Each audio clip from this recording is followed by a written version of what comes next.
وَإِذِ اسْتَسْقَىٰ، اور جب پانی مانگا موسیٰ علیہ السلام نے لِقَوْمِهِ، اپنی قوم کے لیے.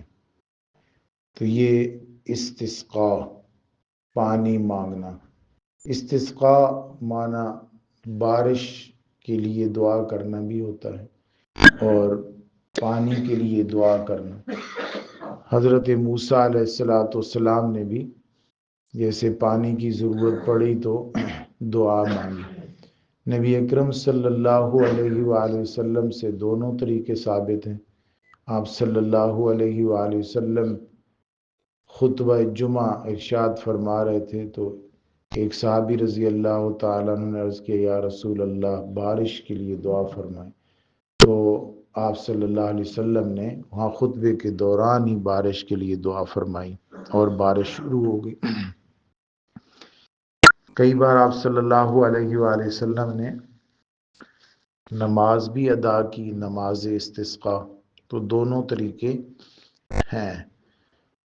موسیٰ علیہ السلام نے دعا کی اپنی قوم کے لیے. فقلنا، پھر ہم نے کہا اضرب، مارو، بعصاک، اپنے عصا کے ساتھ، الحجر، پتھر کو.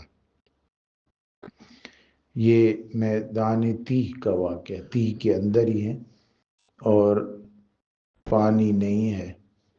اب الحجر میں الف لام ہے اور عربی میں جب کسی اسم پر الف لام ہوتا ہے تو وہ مخصوص خاص اسم، پراپر ناؤن ہوتا ہے، بالکل معرفہ. تو یہ کوئی خاص پتھر ہے جس کے بارے میں اللہ تعالیٰ نے حکم دیا کہ اس پتھر پر ماریے. اب وہ پتھر کون سا تھا؟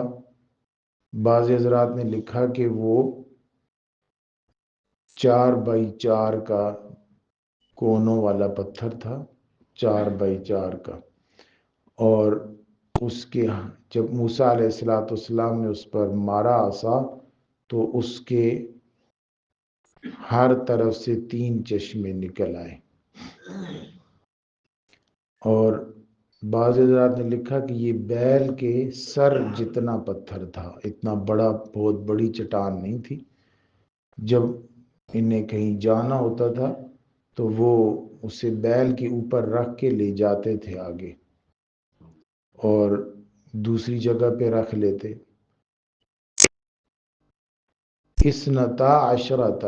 12 چشمے. یہ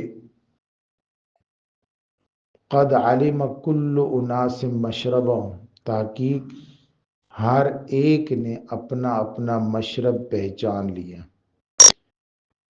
تو یہ 12 چشمے اور ان میں 12 قبیلے تھے.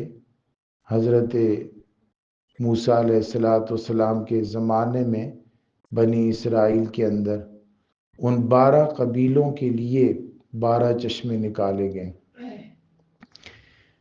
حضرت یعقوب علیہ السلام کے 12 بیٹے تھے اور ان کے اندر ہر بیٹے کا ایک قبیلہ بنا.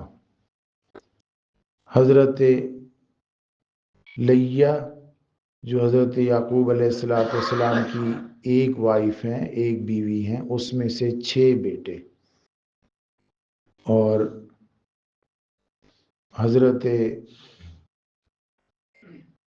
یوسف علیہ السلام کی والدہ، ان میں 2 بیٹے اور ان کا نام حضرت راحیل. حضرت راحیل میں سے 2 بیٹے یوسف اور بنیامین. اور باقی جو 4 ہیں وہ حضرت لیہ کی لونڈی، ان میں سے 2 اور حضرت راحیل کی لونڈی، اس میں سے 2. تو یہ 12 بیٹے. ان کے نام بھی مختلف زبانوں میں مختلف طریقوں سے لکھے گئے ہیں، اور بعض حضرات نے لکھا کہ یہی وہ قبیلے ہیں، انہی قبیلوں کے لیے 12 چشمے نکالے گئے تھے، انہی 12 قبیلوں کے لیے 12 چشمے نکالے گئے تھے۔ اور ہو سکتا ہے کہ یہ بات ٹھیک بھی ہو کہ جہاں پہلے ذکر کیا ہے کہ ہم نے 12 چشمے نکالے، پھر فرمایا کہ قد علم کل اناس مشربہم، ہر ایک نے اپنا اپنا مشرب پہچان لیا۔ بعض حضرات نے لاوی کا جو قبیلہ ہے، لاوی یہ حضرت موسیٰ علیہ السلام اور ہارون کا قبیلہ ہے، اس قبیلے کے لیے لکھا کہ یہ چونکہ مذہبی قبیلہ تھا تو اس کے لیے کوئی خاص انتظام علیحدہ سے نہیں کیا جاتا تھا، تو حضرت یوسف علیہ السلام کے 2 بیٹے تھے، ایک کا نام افراہیم اور ایک کا نام انسا، ان دونوں کے بھی الگ الگ قبیلے ہو گئے۔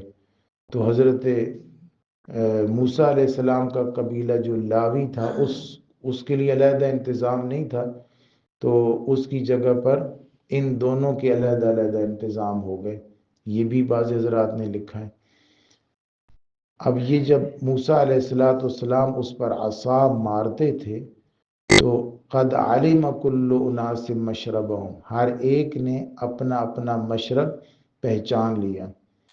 یہ اتنی بڑی چٹان تو نہیں تھی کہ اتنے زیادہ لوگ اس پر آ کے تو وہ جمع ہو جائیں اور وہ پھر اس میں سے اپنا اپنا مشرب، اپنا اپنا پانی پینے کا گھاٹ دیکھ لے، اتنے بڑے تو نہیں تھے پتھر، لیکن یہ ہو سکتا ہے کہ اس میں حضرت موسیٰ علیہ السلام جب اس پر عصا مارتے تو اس سے پہلے وہ بنی اسرائیل کے ہر قبیلے کے ایک ایک فرد کو اس جگہ پہ کھڑا کر دیتے کہ آپ کا قبیلہ اس جگہ سے آ کر پانی لے گا۔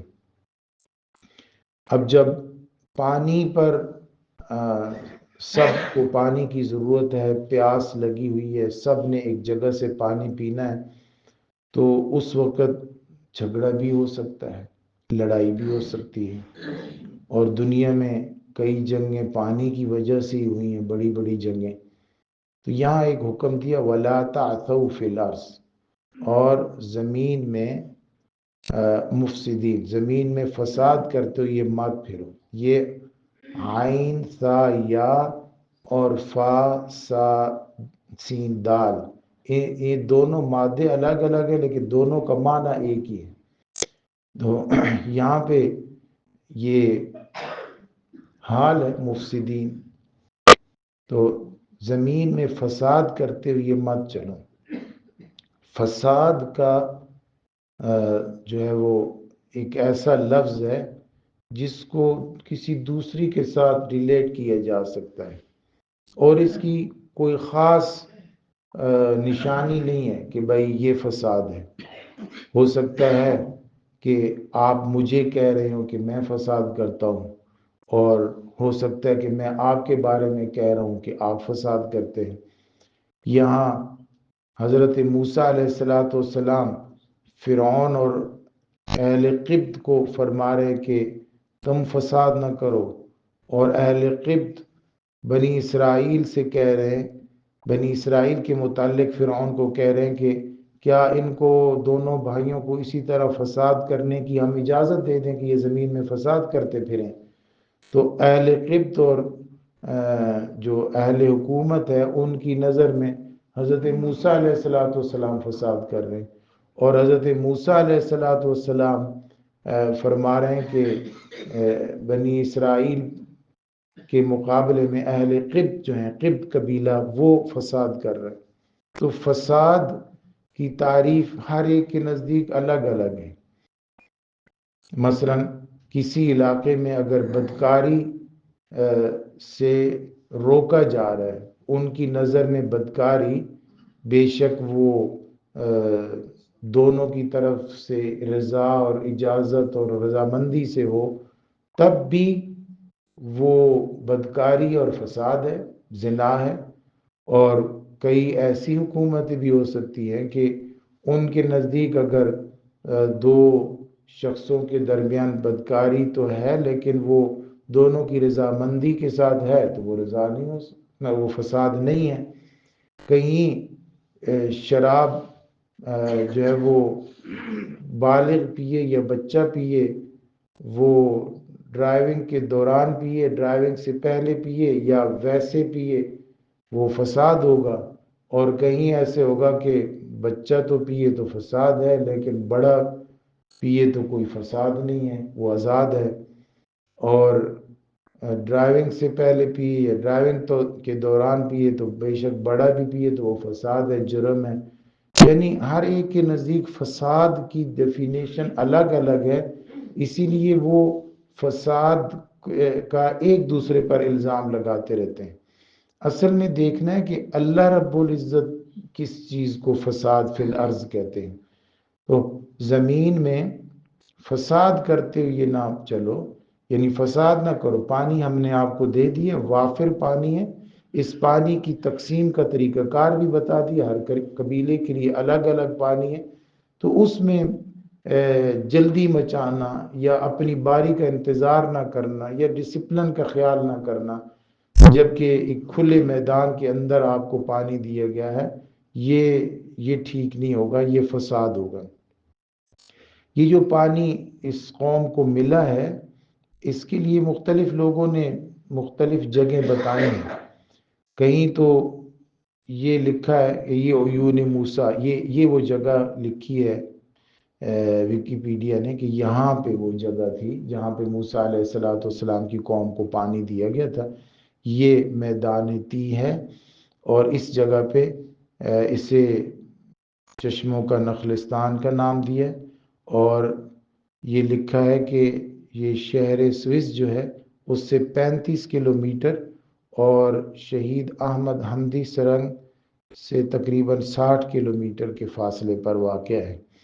اب یہ اس میدان کے اندر جہاں پہ ہر طرف ریت مٹی، اور اب تو یہاں پہ کھجوریں نخلستان ہے، تب تو کھجوروں کے درخت بھی نہیں تھے، بالکل مٹی کے اندر اگر اللہ رب العزت نے معجزاتی طور پہ آپ کو ایک چٹان سے پانی کے 12 چشمے نکال کے دے دیے ہیں، تو آپ کے ذمے اتنا تو ڈسپلن بنتا ہے کہ پانی کی تقسیم کے دوران جھگڑا نہ کرو، اللہ رب العزت کی اس نعمت کا ضیاع نہ کرو، اپنی جتنی ضرورت ہے اس کے مطابق لو اور قربانی دو دوسروں کے لیے۔ یہ اگر کوئی احکام اللہ رب العزت کی طرف سے ہوتے ہیں تو وہ اپنے منعم ہونے کی وجہ سے دیتے ہیں کہ منعم میں ہوں، انعام میں نے کیا، دیا میں نے ہے، اس کا کوئی تقاضا ہے۔ اور اگر وہ تقاضا کوئی دوسرا بندہ بیان کر دے کہ بھائی یہ اللہ کی نعمت ہے، تمہیں اس تقاضے کا خیال رکھنا چاہیے، تو کئی لوگ جو اسی نعمت سے مستفیض ہو رہے ہوتے ہیں وہ اسی کو فسادی کہنا شروع کر دیتے ہیں کہ جی دیکھیں ہمارے اللہ نے ہمیں دی ہے اور یہ ٹھیکیدار بن گئے۔ اور کئی بار ایسا ہوتا ہے کہ جو لوگ بتا رہے ہوتے ہیں کہ اللہ رب العزت کی اس نعمت کا اس طرح شکر ہے اور اس طرح اس کا استعمال ہے، تو وہ خود بھی بتاتے ہوئے بھی کئی ایسی چیزیں کر بیٹھتے ہیں کہ دوسرے لوگوں کو اس پر اعتراض ہوتا ہے۔ تو قرآن مجید نے بڑا زبردست پیرایہ اختیار کیا ہے، وَلَا تَعْثَوْا فِي الْأَرْضِ مُفْسِدِينَ، دونوں طرف سے فساد نہیں ہونا چاہیے، نہ تقسیم کار کو اور نہ جن پر تقسیم کیا جا رہا ہے ان کو کسی طریقے سے دونوں میں ایک دوسرے کے دل میں میل، ایک دوسرے کے لیے فساد کا الزام نہیں ہونا چاہیے۔ یہ دونوں اگر تقسیم کے دوران اگر اس طرح کے حالات پیدا ہوں تو یہ اللہ رب العزت کی نعمت کی ناشکری ہے اور یہ فساد فی الارض ہے۔ اللہ رب العزت ہمیں ہر موقع پہ فساد فی الارض محفوظ فرما۔